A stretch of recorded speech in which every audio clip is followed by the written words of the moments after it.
국민의힘 새 비대위 인선이 마무리되면서 정진석 코 비대위가 오늘 공식 출범했습니다. 당초 비대위원으로 합류하기로 했던 주기환 전 대검수사관이 인선 발표 직후 사의를 표명하면서 전주의 의원으로 교체되는 등 당내 혼란도 있었습니다. 임혜준 기자 자세히 전해주시죠.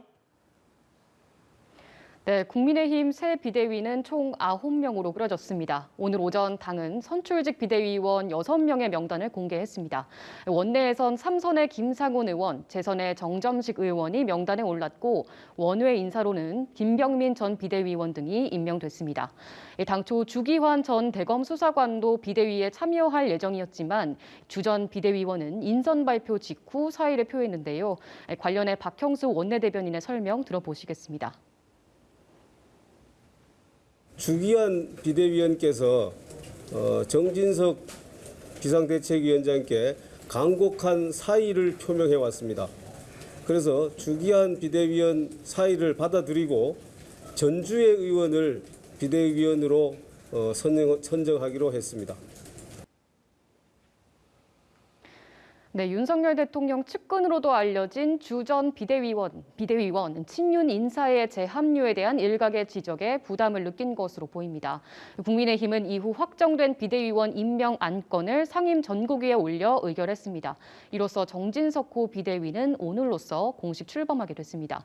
비대위는 출범했지만 이준석 전 대표의 가처분 신청으로 인한 변수는 여전한 상황입니다.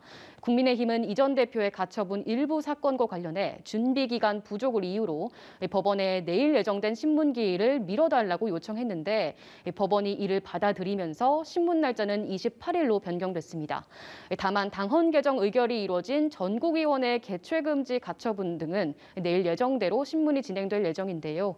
이 전 대표 내일 법원에 직접 출석한다고 밝혔는데 비대위 전환의 부당함을 거듭 호소할 전망입니다. 민주당 소식도 들어보죠. 추석 연휴 직후 민주당은 민생 챙기기 행보에 주력하는 모습인데 이재명 대표 오늘 민생 대책 마련을 위해서 영수회담 열자고 거듭 촉구했군요. 네, 그렇습니다. 민주당은 오늘 오후 민생경제위기대책위원회를 발족했습니다. 출범식에는 이재명 대표도 참석했는데요. 이 대표는 천정부지로 치솟는 물가와 최대 적자를 기록한 8월 무역 수지 등을 언급하면서 국회 제1당으로서 민생 위기를 해결하는 데 앞장서겠다는 의지를 피력했습니다. 그러면서 윤석열 대통령을 향해 민생경제 영수회담을 열자고 재차 촉구하기도 했습니다. 어떠한 절차와 형식에도 구애받지 않겠다고도 했는데요. 이 대표 발언도 들어보시겠습니다. 정파를 떠나서 우리 민생을 구하고 또 더 나은 사회를 위해서 이 위기를 극복해 나가는 새로운 사회를 준비하기 위해서 어떤 것들이 필요한지를 허심탄회하게 머리를 맞대고 논의할 수 있는 민생경제 영수회담을 다시 한번 촉구합니다. 전방위로 작동한 사법 리스크 속으로 민주당이 빨려 들어가는 가운데 이 대표가 민생을 키워드로 사태 돌파에 나선 것으로 풀이됩니다.